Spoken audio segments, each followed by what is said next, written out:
The massive Imperial warship hung in space like a golden blade against the stars.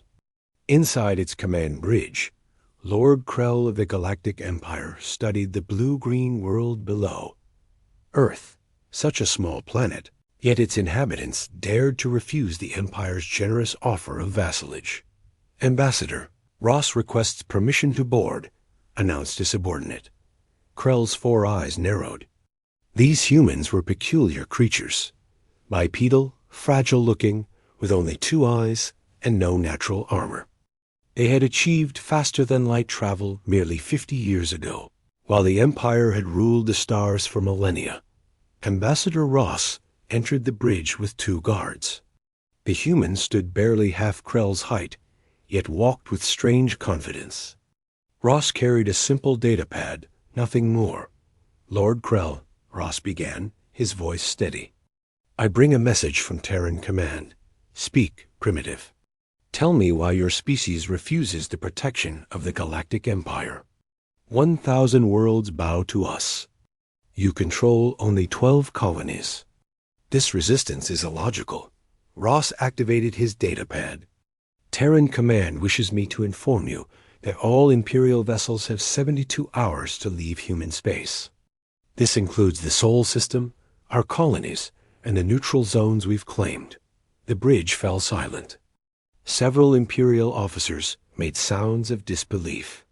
Krell's mandibles clicked in what humans might recognize as laughter. "You jest. Your entire fleet consists of 300 ships. I have 50 warships here alone, each one capable of reducing your cities to ash. The Empire commands 10,000 vessels across the galaxy." "We're aware of your numbers," Ross replied calmly. "The deadline stands. 72 hours. Krell rose from his command throne, his 3-meter frame towering over the human. "Little creature, do you comprehend what you're saying? The Empire has never retreated. We've broken species far older and stronger than yours. Your people discovered antimatter weapons only last year. We've wielded them for centuries." Ross met his gaze without flinching. "Humanity has studied your empire, Lord Krell. We know your history. You conquered the Altarians when they resisted. You enslaved the Rigel colonies. The Vegan Republic fought you for 30 years before surrendering." "Precisely. And they were all more advanced than you. Perhaps. But they weren't human." Something in the ambassador's tone made Krell pause. There was no boasting, no anger, just simple statement of fact. "What makes you think you're different?" Krell asked. Ross pulled up a holographic display from his pad. "May I share something with you? This is from our history, our homeworld's history, before we reached the stars." The display showed images of Earth's past, wars, conflicts, but also recovery, rebuilding, innovation born from desperation. In our year 1942, one of our nations attacked a military base belonging to another. The attacking nation had superior training, better equipment, and the element of surprise. They thought the other nation would seek peace.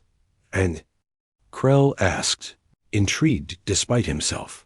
That nation spent the next 4 years systematically destroying this attacker's ability to wage war. They created weapons that turned cities to glass. They fought across the entire planet, on land, sea, and air. They didn't stop until their enemy's complete surrender. Ross deactivated the display. That was when we could barely fly above our own atmosphere. Now we can travel between stars. Lord Krell, humanity has one trait that perhaps the Empire hasn't encountered before. When threatened, we don't just resist. We escalate. We adapt. We overcome. And we never, ever give up." Krell studied the small human. "You speak of ancient history. You are united now, yes? One government, one people? The Empire would face all humans.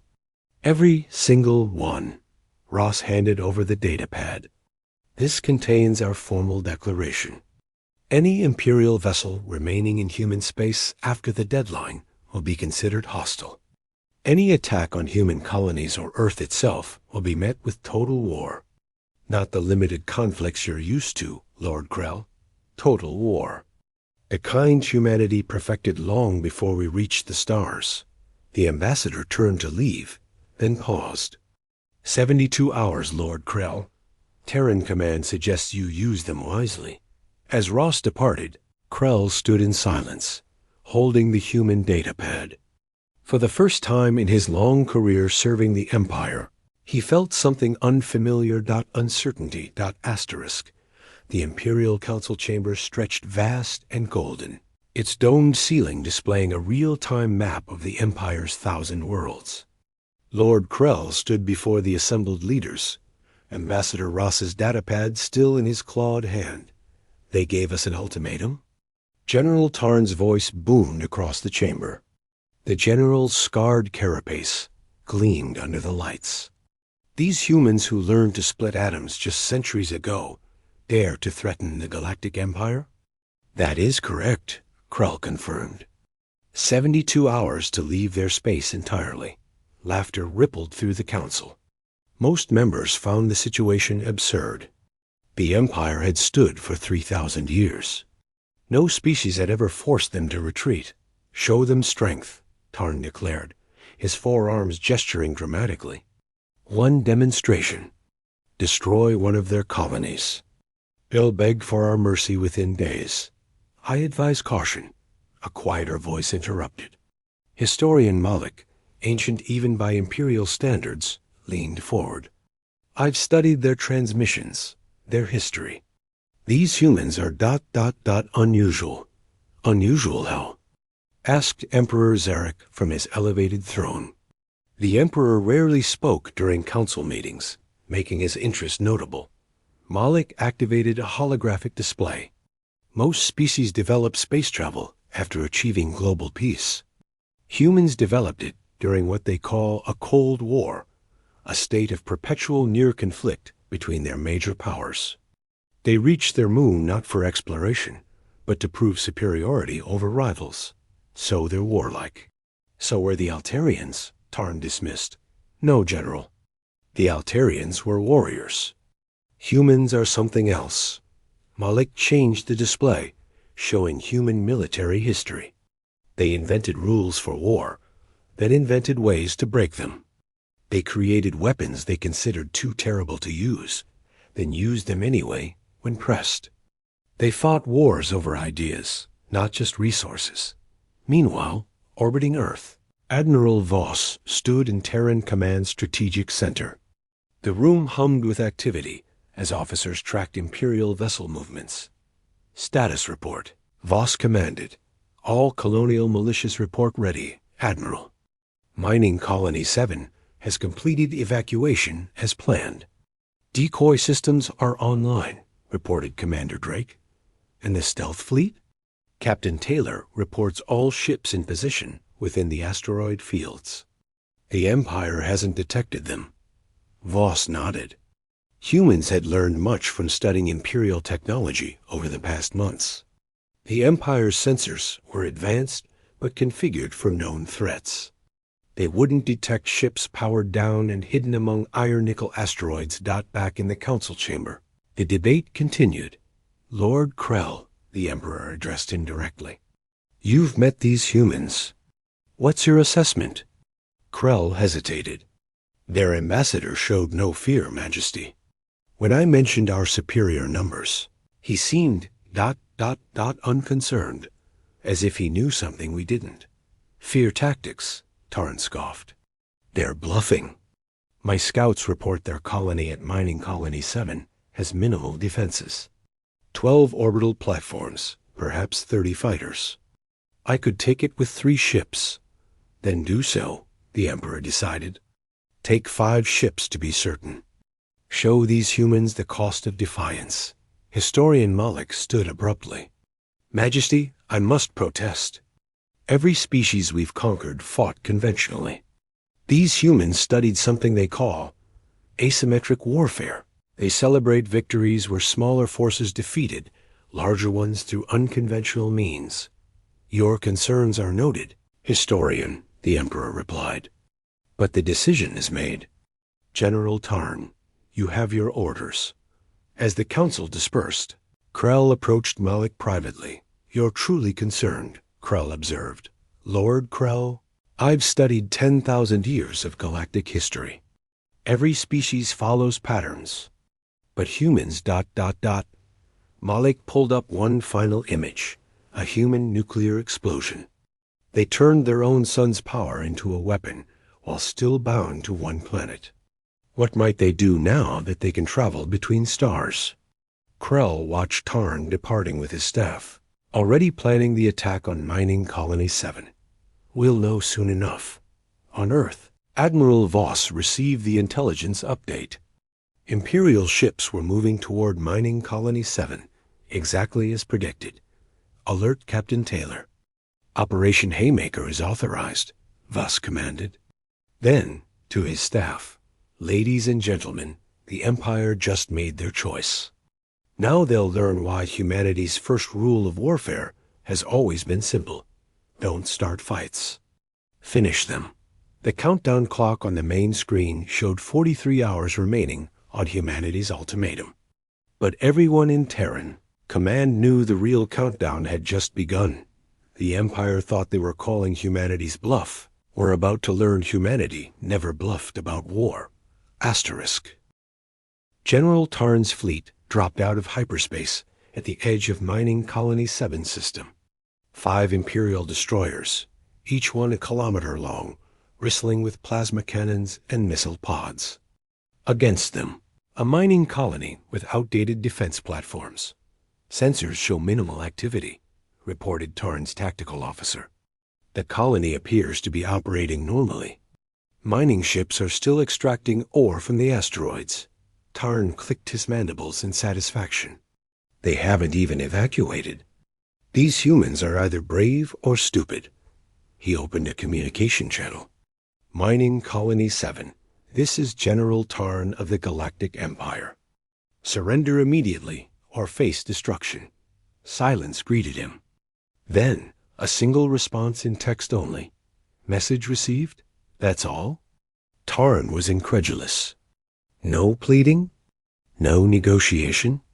Sir, the mining ships are still operating. Should we fire warning shots? No. Destroy the defense platforms first. Show them resistance is futile. The Imperial ships moved forward in perfect formation.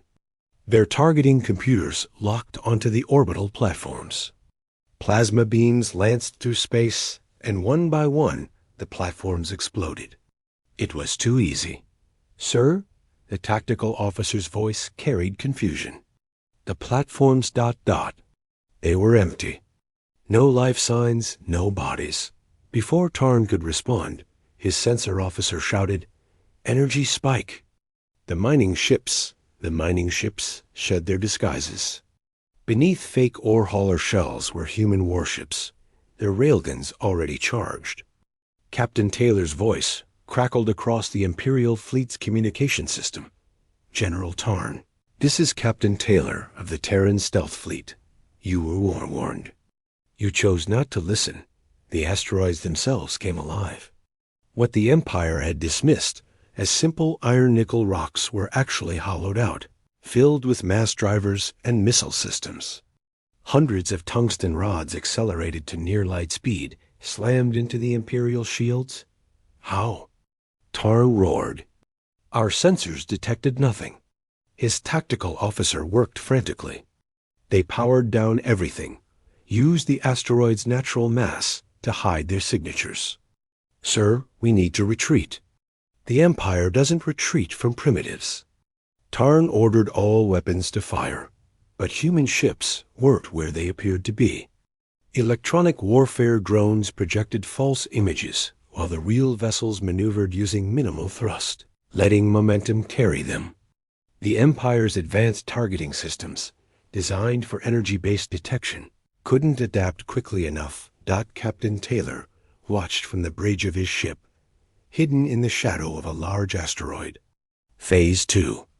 Release the swarm. Thousands of tiny drones, each no larger than a human fist, erupted from hidden caches throughout the asteroid field. They attached to Imperial hulls like metallic parasites, burning through armor with concentrated acid derived from mining operations. Hull breaches on all decks. Tarn's damage officer reported. These things are eating through our armor. The Imperial fleet's formation crumbled. 2 destroyers collided trying to evade the same asteroid-turned weapon. Another lost main power when drones found their reactor cooling systems. General, we've lost 3 ships. His second-in-command pleaded. We must retreat. Tarn watched his tactical display in disbelief. His proud fleet was being torn apart by miners and rocks. Then he noticed something that chilled him. The human ships weren't trying to destroy all of them. They're leaving us an escape route, he whispered. Captain Taylor's voice returned. General Tarn, you have 1 functional hyperdrive remaining. You can leave now and report to your empire what happens when you attack human colonies. Or you can stay and join your other ships. Through his viewscreen, Tarn saw the mining colony itself. It was completely empty. Had been for days.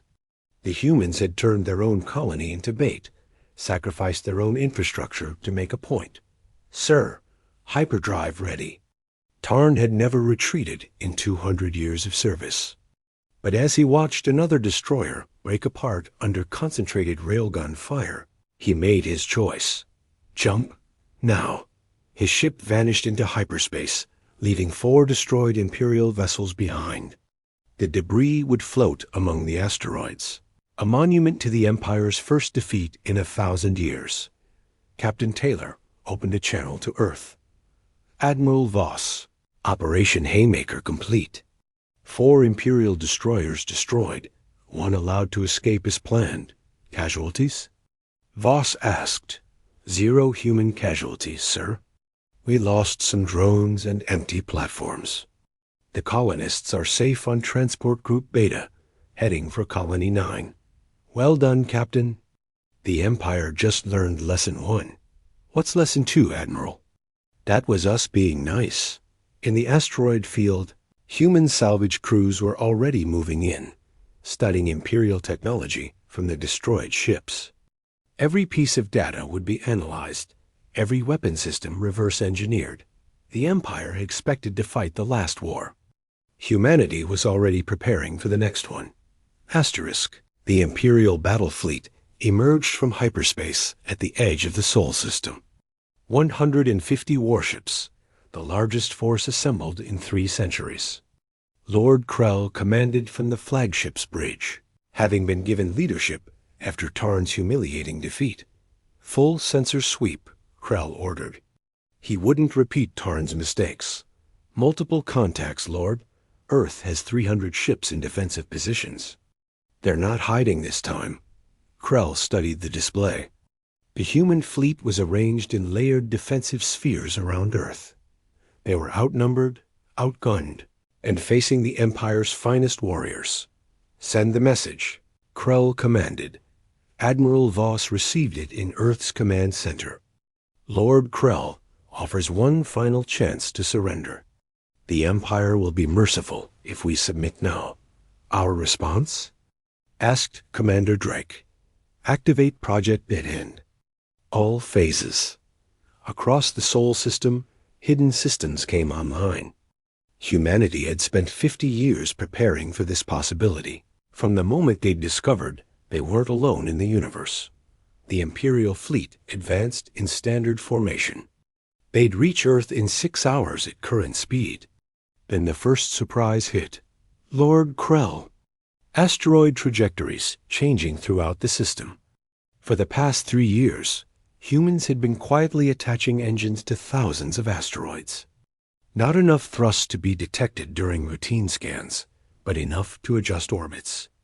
Now those asteroids were accelerating, becoming massive kinetic weapons aimed at the Imperial fleet's predicted positions. Evasive maneuvers.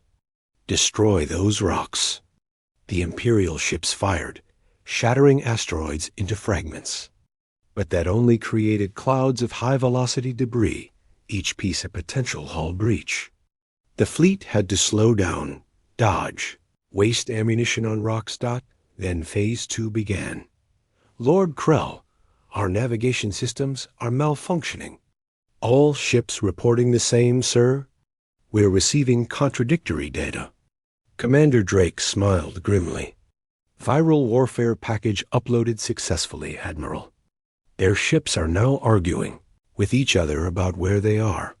Humans had studied the captured Imperial technology from mining colony 7. They'd found vulnerabilities in the Empire's standardized systems, the same code base used across all their ships for efficiency. One exploit spread through communication handshakes, and suddenly the Imperial fleet's computers were contaminated. 3 Imperial destroyers fired on each other, their IFF systems corrupted. Others spun in circles, their navigation arguing with their pilot controls. The perfect formation dissolved into chaos. Cut all network connections. Manual control only. Krell roared, but that was what the humans wanted. Without coordinated targeting, the Imperial fleet became individuals instead of a unity. And humanity's third phase was ready. The moon rotated slowly, and the Imperial sensors screamed warnings.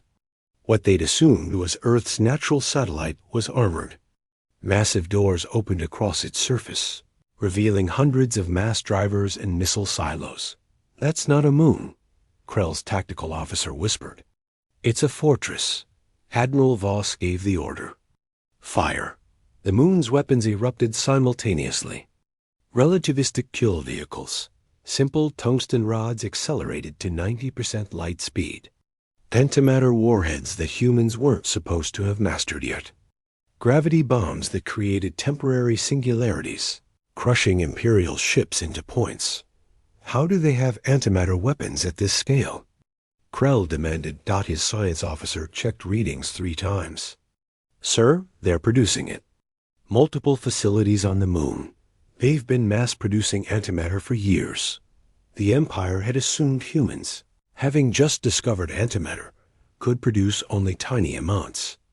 They hadn't considered that humans had built particle accelerators the size of cities, hidden under lunar craters, running continuously. Half the Imperial fleet was gone in the first 10 minutes. Lord Krell, his communication officer interrupted. Incoming message from Earth. Admiral Voss appeared on screen, his expression calm. Lord Krell, you've now seen phases 1 through 3 of Project Deadhand. Phase 4 involves weapons we've deployed to your core worlds. Yes, we've had stealth ships in your space for months. Phase 5. Well, Phase 5 ends your empire entirely. You have 5 minutes to begin withdrawal. You're bluffing, Krell said, but uncertainty crept into his voice. We turned our own moon into a weapon, Lord Krell. We mined our own asteroid belt for ammunition. We infected your fleet with computer viruses written by teenagers for fun. Do you really want to see what we created when we were serious? Krell looked at his tactical display. 70 ships remained of his fleet. Earth's forces had taken losses too, but the moon fortress was untouched, still firing. More human ships were emerging from Mars's shadow, from Jupiter's moons. And Lord Krell, Voss added, check your long-range sensors. The ones pointing at your homeworld. Krell did. There was something there. An energy signature near the Empire's capital that shouldn't exist. Something human. 4 minutes, Lord Krell. Asterisk,